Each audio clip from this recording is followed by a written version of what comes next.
Kami, Indosat Ooredoo Hutchison dan afiliasinya, bergotong royong memberi pengalaman luar biasa untuk memberdayakan semua sektor industri di Indonesia. Indosat, Empowering Indonesia.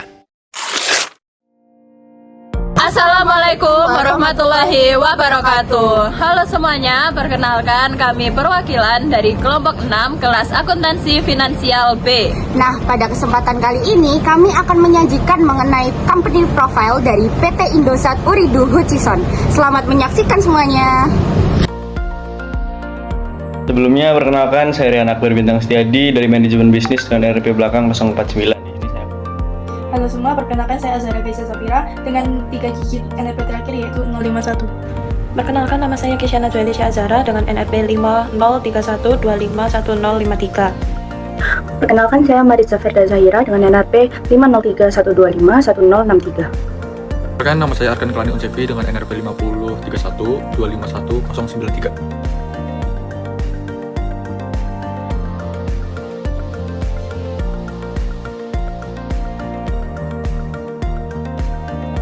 Ini saya akan menjelaskan latar belakang. Penggabungan Indosat Ooredoo dan H3i telah menyatukan dua bisnis yang saling melengkapi untuk menciptakan sebuah perusahaan telekomunikasi digital dan internet yang lebih besar dan lebih kuat secara komersial, serta memberikan nilai tambah kepada seluruh pemegang saham, pelanggan, dan masyarakat Indonesia. Didirikan pada tahun 1967, PT Indosat Terbuka adalah penyelenggara jasa telekomunikasi, informatika, dan atau teknologi konvergensi terkemuka di Indonesia. Jadi di sini saya akan menjelaskan tentang profil Dewan Komisaris. Dewan Komisaris sendiri adalah orang-orang yang tugasnya itu mengawasi jalannya perusahaan. Jadi Dewan Komisaris Indosat adalah orang-orang yang mengawasi jalannya PT Indosat ini.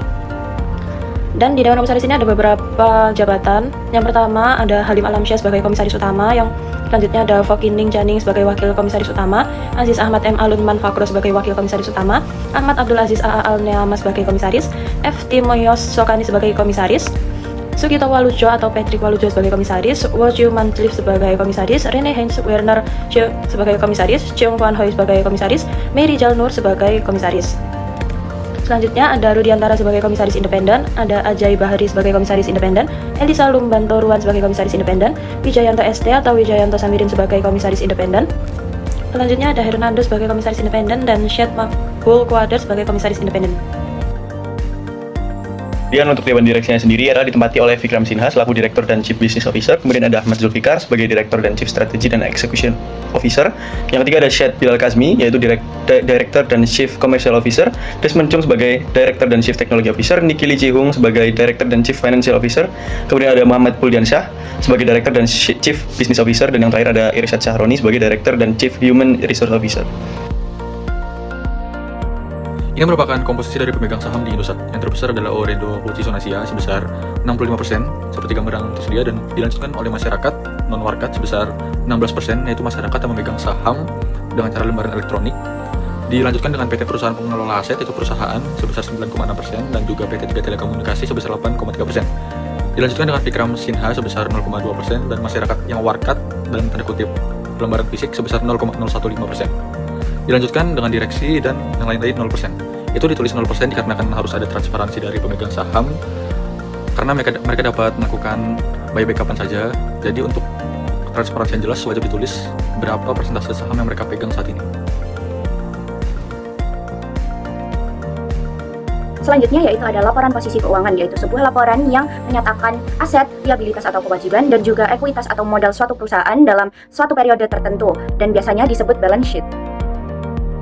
Laporan posisi keuangan dari PT Indosat yang dinyatakan dalam bentuk jutaan rupiah. Yang pertama ada aset tidak lancar pada tahun 2024 senilai 14.877.675 juta rupiah, dan pada tahun 2023 senilai 15.479.659 juta rupiah. Pada aset tidak lancar di tahun 2024 senilai 99.809.023 juta rupiah, dan pada tahun 2023 senilai 99.222.590 juta rupiah. Dengan itu, jumlah aset pada tahun 2024 senilai 114.386.698 juta rupiah, dan pada 2023 senilai 114.732.249 juta rupiah. dapat disimpulkan bahwa pada tahun 2024 jumlah aset dari PT Indosat ini menurun dari 2023. Selanjutnya yaitu ada jumlah liabilitas pada tahun 2024 senilai 77.734.901 juta rupiah dan pada tahun 2023 sebesar 81.013.457 juta rupiah. Liabilitas pada tahun 2024 juga menurun daripada 2023. Dan yang terakhir ada jumlah ekuitas, yaitu pada tahun 2024 senilai 36.551.797 juta rupiah dan pada tahun 2023 senilai 33.708.792 juta rupiah. Hal ini menandakan jumlah ekuitas juga menurun sedikit daripada tahun 2023. Dengan ini, jumlah liabilitas dan ekuitas pada tahun 2024 senilai 114.386.698 juta rupiah dan pada tahun 2023 senilai 114.722.249 juta rupiah. Terlihat penurunan dari liabilitas dan ekuitas dari tahun 2023 dan 2024 cukup signifikan.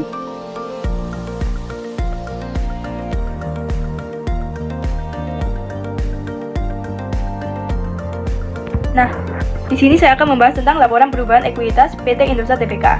Sebelum itu, ekuitas itu apa sih? Ekuitas adalah hak kepemilikan residual pemilik atau pemegang saham atas aset perusahaan setelah dikurangi semua kewajiban. Ekuitas sendiri dapat diartikan sebagai hak kepemilikan aset suatu perusahaan. Nah, untuk struktur ekuitas dapat dilihat di tabel berikut. Nah, setelah kita amati secara singkat, perubahan ekuitas dalam 2023-2024 terjadi perubahan kenaikan sekitar 3 juta miliar. Nah, yang selanjutnya ada laporan laba atau rugi. Di sini kami menggunakan dua tabel, yaitu periode 2024 dan periode 2023. Dari tabel ini bisa dilihat yang pertama ada penjualan dan pendapatan usaha di tahun 2024 ada 55,886,870. Pendapatan itu akan dikurangi dengan beban-beban agar bisa menghasilkan jumlah laba. Tapi jumlah laba yang dihitung dari pendapatan usaha dikurangi beban adalah jumlah laba sebelum pajak penghasilan. Setelah pendapatan pajak penghasilan akan menghasilkan jumlah laba juga, yaitu 5,272,412. Lalu jumlah laba itu akan ditambah dengan jumlah pendapatan komprehensif lainnya. Jadi jumlah laba komprehensif di tahun 2024 ada 5,278,473. Sedangkan di tahun 2023 jumlah laba komprehensifnya itu ada 4,735,943. Dari 2023 ke 2024 terjadi kenaikan laba. Jadi bisa disimpulkan PT Indosat ini cukup konsisten dalam mempertahankan labanya, bahkan bisa meningkatkan laba dari tahun ke tahun. Di PPT juga sudah diberi keterangan untuk cara menghitungnya. Jumlah laba sebelum pajak penghasilan adalah pendapatan dikurangi beban. Jumlah laba itu jumlah laba sebelum pajak penghasilan dikurangi pendapatan pajak penghasilan. Lalu ada jumlah laba komprehensif, yaitu jumlah laba yang tadi dikurangi jumlah pendapatan komprehensif. Jadi perusahaan Indosat ini tidak mengalami rugi, tapi mengalami laba yang cukup signifikan.